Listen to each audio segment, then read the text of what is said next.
તો ઇતિહાસ કંઈક એવો છે કે કણિકનાથ જે છે એ હાથીના કાનમાંથી નીકળ્યા છે એટલે કણિકનાથ કહેવાય છે. શ્રી ચૈતન્ય કણિકનાથ, શ્રી ચૈતન્ય કણિકનાથાય નમઃ.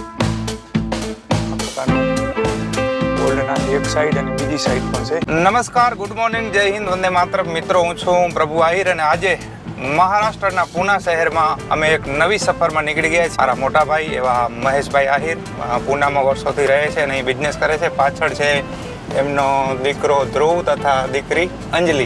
કેમ છો બેટા? મજામાં? Good morning. હા, તો આપણે મહેશભાઈ ક્યાં જઈ રહ્યા છીએ આજે? તો બધાને પહેલા વ્યુઅરને ગુડ મોર્નિંગ, જય શ્રી કૃષ્ણ. આપણે આજે હડપસરથી સાસવડ અને સાસવડથી જશું આપણે ત્યાં કાણિફનાથ છે. કાણિફનાથ જે કે નવનાથમાં એક જે નાથ કહેવાય અને ત્યાં બહુ અનોખો મંદિર છે ત્યાંનું. આજે તમને ત્યાંના દર્શન પણ કરાવશું કારણ કે ત્યાં જે મંદિરની અંદર દરવાજો નથી મિત્રો, એક નાનું 1.5 બાય 1.5 ફૂટ બાય 1.5 ફૂટની એક ખિડકી કહેવાય, એની અંદરથી આપણે પસાર થઈ અને દર્શન કરવાના. જો પોસિબલ થશે તો ત્યાંનું પણ વિડીયો આપણે કરશું, નહીં તો બહારથી ત્યાંથી વ્યૂ દેખાડશું. અને એક ત્યાં તપસ્યા કરેલી છે ત્યાં સંતો મહત્વએ, તો એ તમને ત્યાં લાઈવ આજે દર્શન કરાવશું વિડીયો દ્વારા.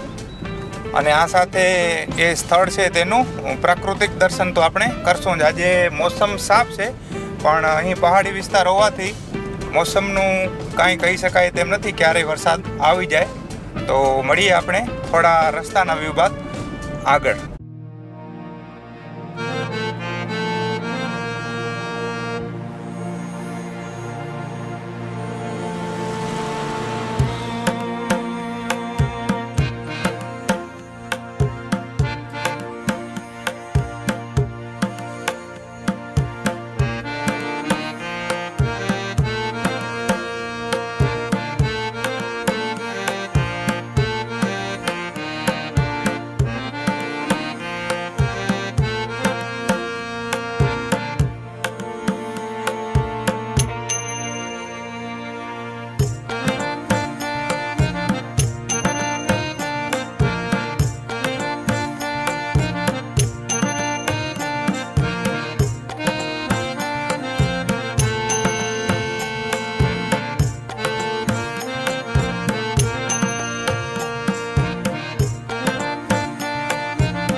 અત્યારે આપણે આવી ગયા છીએ પાનવડી ખાતે અને સાસવડથી કંઈક આગળ છે.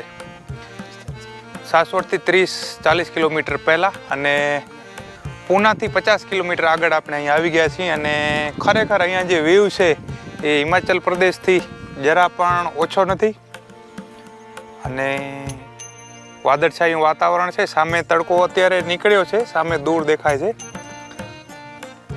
ખૂબ શાંતિ છે અને ફૂલો અહીં ખૂબ સારી સંખ્યામાં આવા પીળા રંગના.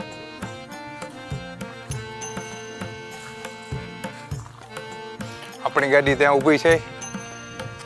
સરસ વાતાવરણ, સારો છે, બહુ જબરદસ્ત વાતાવરણ. તો તમારા માટે તો રોજનું છે ને? આપણે રોજ 15 દી 1 દી ચક્કર મારવાનું તો જ મજા આવે. પ્રકૃતિનો આનંદ લેવો. પ્રકૃતિનો આનંદ લેવા જેવું છે અહીંયા મિત્રો, અને ખરેખર આવો આનંદ જીવનમાં લેતા રહ્યો. અને આવું ક્યારેક તમે 15 દિવસમાં એક દી આવો ને તો જિંદગીના 5-10 વર્ષ વધી જાય. 5-10 વર્ષ લગભગ વધી જાય જીવનમાં. તો ખરેખર આવો આનંદ લેવો જરૂરી છે. તો આવા આવતા રહો અને આવા અનેરા આનંદ લેતા રહો. ધન્યવાદ. પ્રકૃતિના ખોળે આપણે આવીએ એટલે સૌપ્રથમ આપણને માનસિક શાંતિ થાય અને શરીરનો થાક પણ હળવો થઈ જાય. અને માનસિકતા લગભગ લોકોની એવી હોય છે કે આવા સ્થળે જવું તો money needed, lot of time needed, પણ જસ્ટ નોટ ઇનફ. આપણે ખાલી ઈચ્છા હોય તો એવા પબ્લિક ટ્રાન્સપોર્ટ વાહનો જે છે ચાલતા હોય છે. આપણે બાઇકથી પણ જઈ શકીએ, આપણે ગાડી હાયર કરીને 4-5 મિત્રો સાથે જઈ શકીએ. આવા અનેક સુંદર સ્થળો છે. અત્યારે અમે અહીં સુધી આવ્યા છીએ 50 કિલોમીટર. આગળ આપણે કાનિફનાથ જવાનું છે ને રસ્તાનો આનંદ લેતા લેતા આ જ રીતે આપણે થોડી વાર પછી ત્યાં મળશું.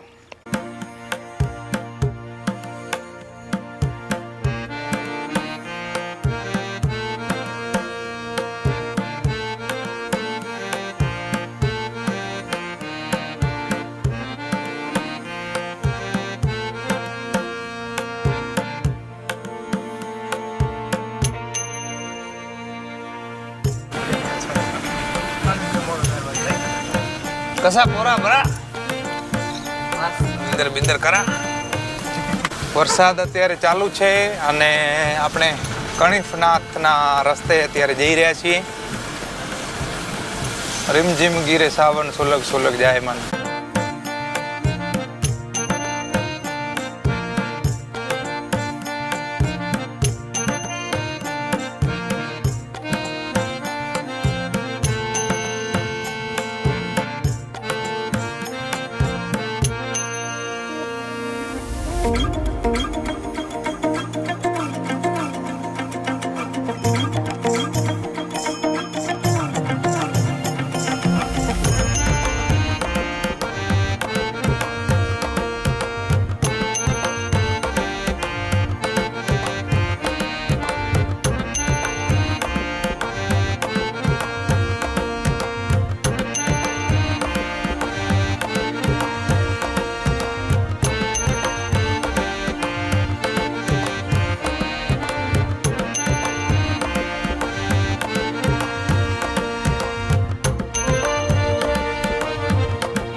આપણે આવી ગયા છીએ કાનિફનાથ મંદિરની એકદમ નીચે. અહીં ઉપર જ મંદિર છે અને મસ્ત પવન ચાલી રહ્યો છે, પક્ષીઓનો અવાજ આવે છે અને સુરેશ દાદા પણ વાદળો સાથે સંતા કુકડી રમી રહ્યા છે.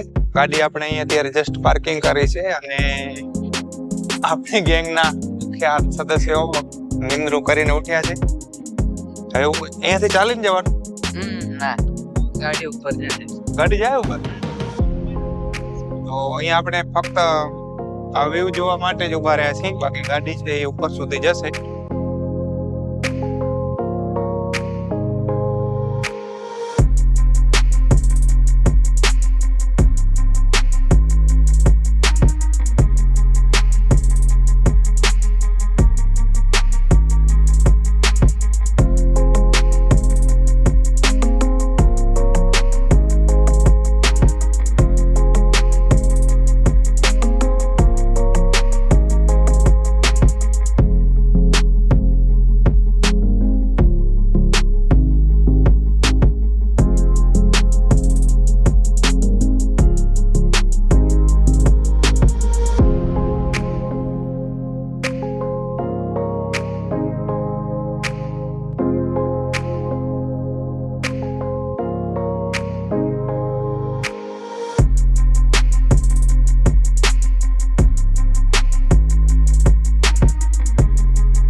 તો અહીં નવનાથની મૂર્તિઓ છે, આપણે એમના દર્શન કરશું.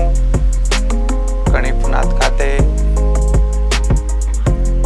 દત્તાત્રેય, ભોળાનાથ અને નવનાથ.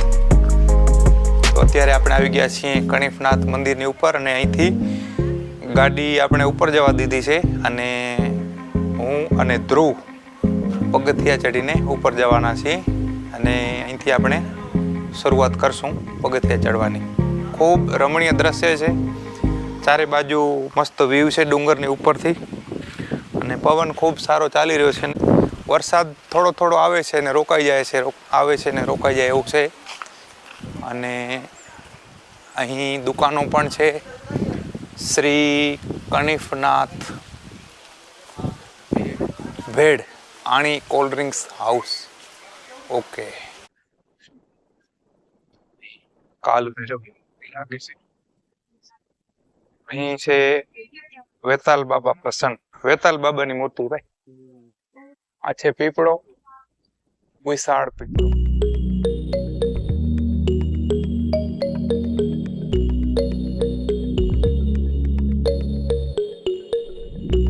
પગથિયા ખતરનાક ઊંચા છે અને વરસાદ આવેલો છે એટલે પાણીવાળા છે.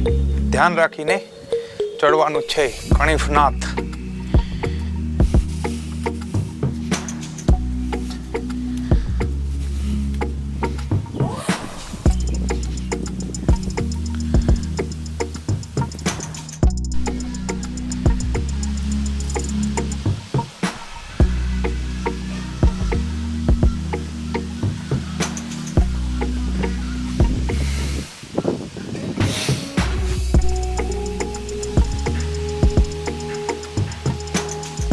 હવે આપણે ટોપ ઉપર આવી ગયા છીએ.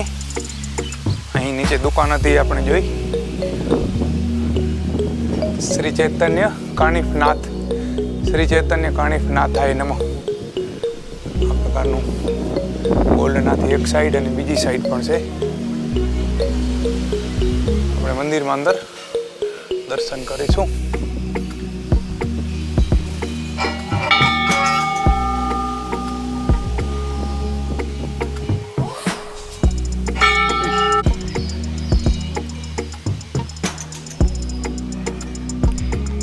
મંદિર ચૈતન્ય કાણીફનાથ.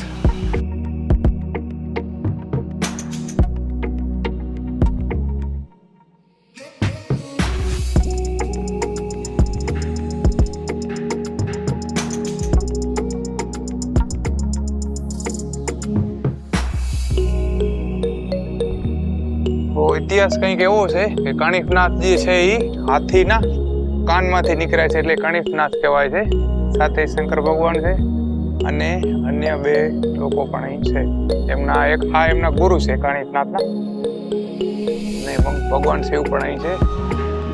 અહીં આ મંદિર છે અત્યારે આપણે ત્યાં દર્શન કર્યા અને આ બે છે એ દીવા માટેના બે પિલર અહીં બનાવેલા છે.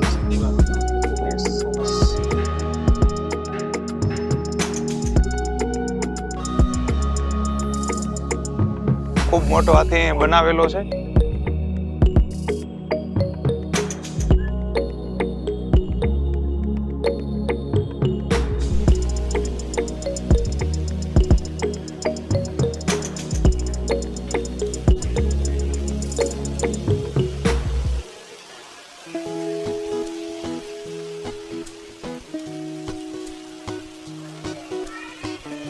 અહીં કાણીફનાથ મંદિરના સાનિધ્યમાં બપોરે દરરોજ 12 વાગ્યા પછી ભોજન પ્રસાદ જે છે એ શરૂ રહે છે એવું અહીં બોર્ડ મારેલું છે. અને સાંજે 7 વાગે પણ ભોજન પ્રસાદ મળી રહે છે. તો આપ ક્યારેય પણ અહીં આવો તો અહીં ક્ષેત્ર ચાલુ છે, અહીં વૃક્ષો પણ છે અને વિશાળ પટાંગણ છે. અહીંયા કાલ ભૈરવનાથનું પણ મંદિર છે.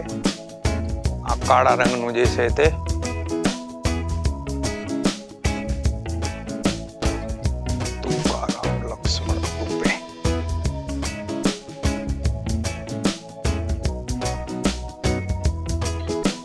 કાળ ભૈરવનાથનું મંદિર. અહીં જે છે નવનાથની મૂર્તિઓ રાખેલી છે અને અહીં બધા જે છે એમના નામ પણ લખેલા છે. સૌથી મોટા એમના ગુરુ છે, સૌથી મોટા છે એ મચ્છિન્દરનાથ, અહીં ગોરક્ષનાથ, જાલિંદરનાથ અને આ કણિફનાથ જે આ જગ્યા છે તે, અને આ છે નાગેશનાથ. ઉપરાંત અહીંયા રેવણનાથ, ચરપટીનાથ, ગહીનાથ અને ભરત્રીનાથ, જે રાજા ભરત્રી કહેવાય, એમણે પણ સંન્યાસ લીધેલો ને નાથ સંપ્રદાય સાથે જોડાઈ અને તેઓ પણ યોગી બનેલા. તો આ છે એ નવે નાથની મૂર્તિઓ, અને એમાંથી એવી પણ માન્યતા છે કે અમુક જે નાથ છે એ આજે પણ અજર અમર છે અને પૃથ્વીમાં ક્યાંક ને ક્યાંક તે વિચરણ કરી રહ્યા છે.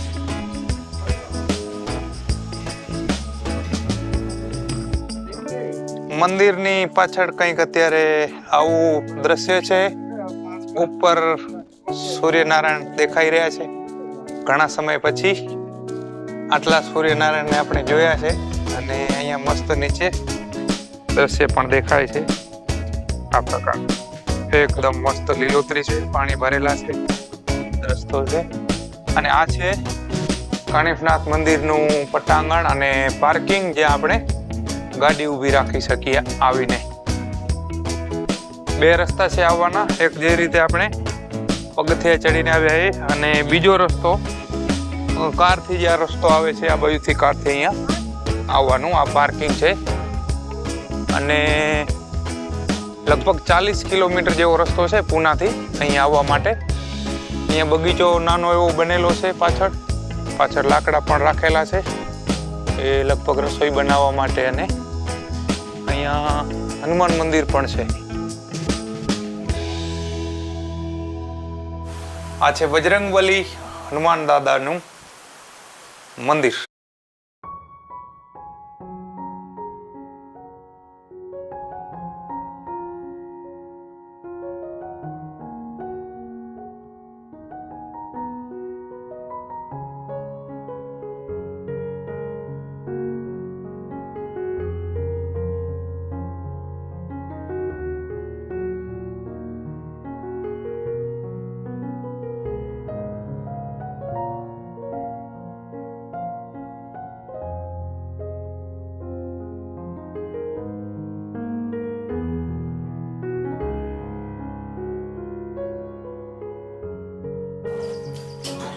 અહીં ભેળ અહીં મહારાષ્ટ્રની ખૂબ જ ફેમસ છે. ચટણીવાળી આપણે ગુજરાતમાં અને કચ્છમાં મળે છે, પણ અહીંયામાં મગની દાળ આપવામાં આવે છે, તીખી એકદમ. તો આપણે ટેસ્ટ કરીએ કેવી છે. ધુમાડાની ગ્રેવી.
તો મિત્રો હવે આપણે પૂના જઈ રહ્યા છીએ આપણે ભાઈના ઘર તરફ, અને આજની યાત્રા જે છે એ અંતિમ ચરણમાં છે. અને આશા રાખું છું કે આપને આ વિડીયો ગમ્યો હશે. આજના વિડીયોને આપણે અહીં પૂર્ણ કરવા જઈ રહ્યા છીએ ત્યારે આપ સૌનો આભાર, ધન્યવાદ, thank you very much. Channel subscribe ન કરો તો પ્લીઝ ચેનલ સબસ્ક્રાઇબ કરી લેજો. ફરી પાછા આવા જ કોઈક વિડીયો સાથે મળશું. ત્યાં સુધી હસતા રહેજો, રમતા રહેજો. જય હિન્દ, જય સિયારામ, વંદે માતરમ.